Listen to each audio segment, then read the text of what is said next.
Okay, so here's another important gardening tip for you guys. I just received a pile of wood chips today. There's a service called Chip Drop. You can find them at chipdrop.com. You sign up and you tell them that you want wood chips, and other tree companies in your area will sign up to that service as well and look for people that are asking for wood chips, and they will dump off wood chips for free at any location of your choice.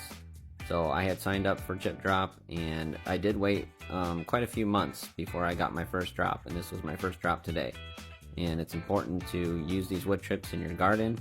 It's important to always keep your soil covered with mulch or grass or leaves or anything that you can find. So this is what I had found for free.